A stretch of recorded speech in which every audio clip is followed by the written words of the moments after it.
Hey, it's Brian. Thanks for joining me. Today I am doing another magazine in which Prince was featured in.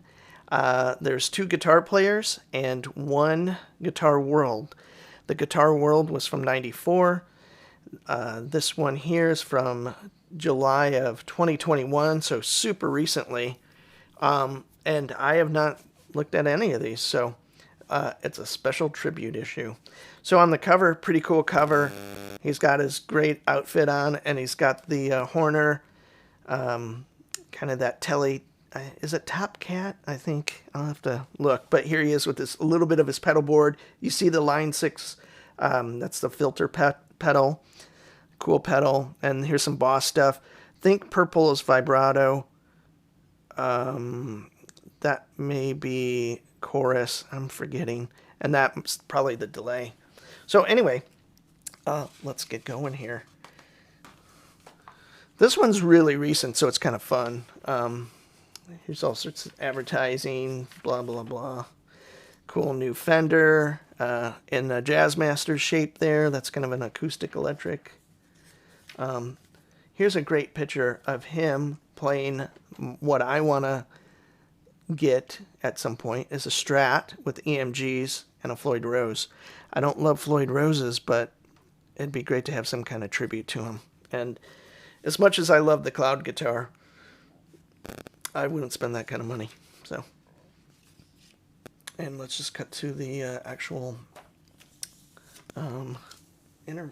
interview or whatever you want to call it. Royal intrigue. Prince kept his music and his life private. In these new exclusive interviews, those who knew and worked with him share untold secrets and tales from the studio and the road. So, I think between these three magazines, two of which he was alive, this one's after he passed away, might be some interesting stuff that I definitely didn't know. So whoever Mike Scott is said Prince was a learning experience, and God only made one of him. You would leave there a better musician. So obviously he was a real taskmaster. We know that. Oh, Mike Scott's this guitar player. I have to say I don't know what period he's from, but I'm sure he could hold it down. I'm sure I've seen him in lots of videos, but I never concentrated on the other guitar players outside of the gal from Third Eye Girl. I thought she did an incredible job and was kind of in a different vein. That obviously super flexible, but definitely more rock oriented player, or could be at least. So here's an amazing picture of Prince performing on his Welcome to American tour, Madison Square Garden, 2011, February. That's maybe what that picture is from, actually, the front cover. That's a beautiful picture.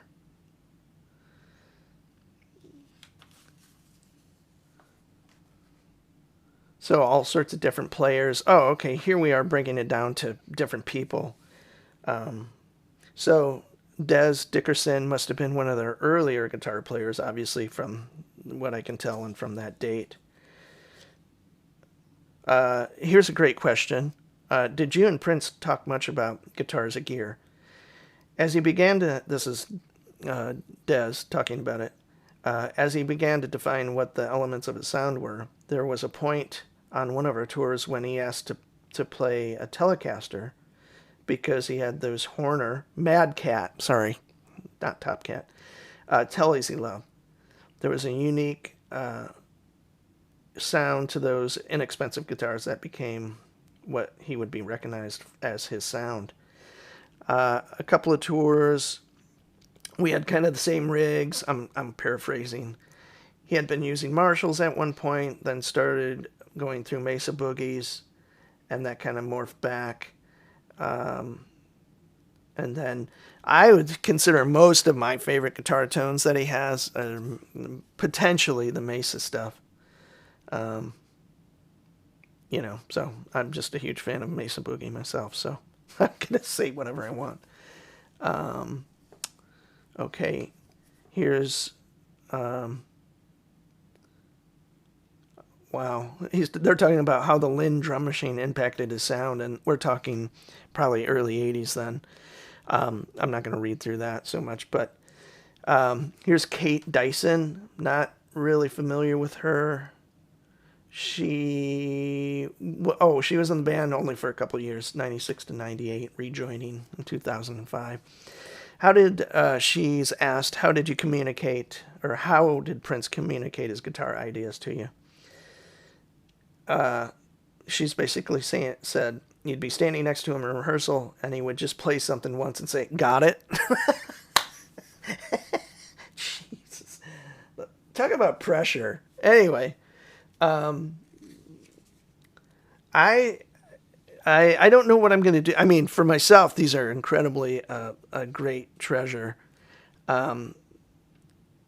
For me, I don't know what you'll do if you're fans of specifically of his guitar stuff. I know there's a guitar book that I talked about that is impossible to find. I've not found that anywhere. And to be honest, these are probably more interesting because there's a little more of that or maybe a little more objectivity or something, as you know, guitar magazines are or something. She is asked, did he ever express interest in any of the guitars you played? Not directly, but at the time I had a nylon string Godin Multiac, kind of a cool nylon string acoustic electric made by a Canadian company, and you can mix electric and nylon sounds, and it was MIDI, so all sorts of flexibility there. Anyway, doesn't sound like you did. Donna, obviously, I was talking about from Third Eye Girl. Probably my favorite Prince backup guitar player. I could be wrong. Who knows? I'll change my mind. But I love that band so much. What are some of the most important things you learned from working from Prince or with Prince?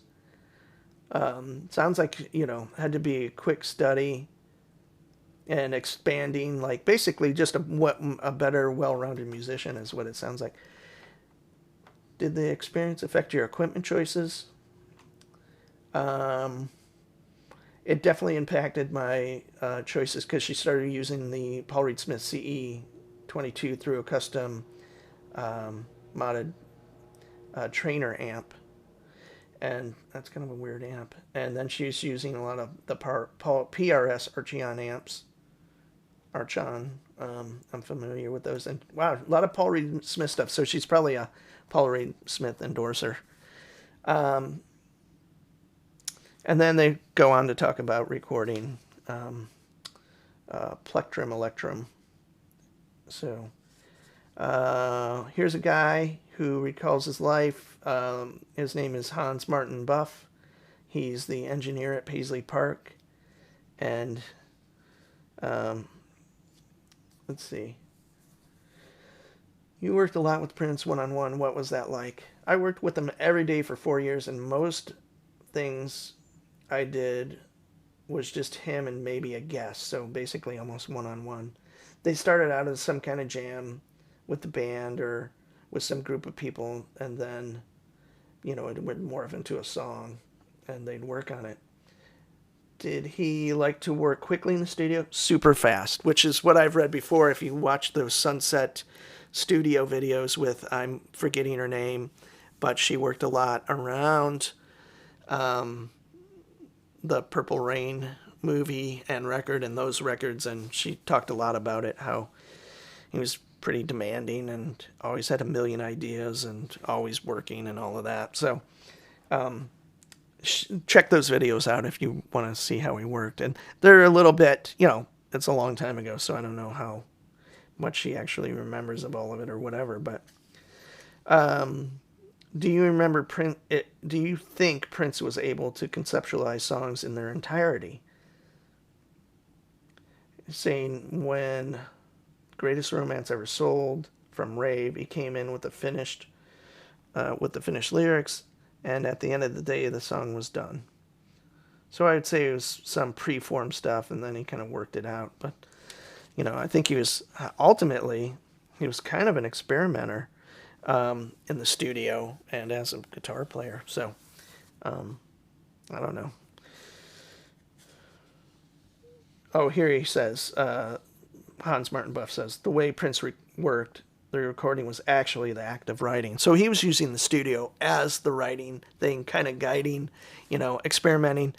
And I'm assuming, had a pretty good idea what it would be like, but kind of throw a lot of stuff together and then kind of pare it down into what you would hear on a record. So let's see. Julian Ladge, great guitar player. I don't know if there's more Prince. Guy from Greta Van Fleet. Here's the guy, Steve Cropper. Wow, still around.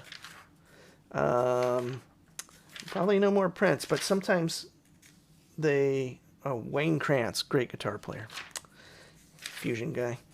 Let's see. I was hoping there'd be some cool rigs and stuff, I guess.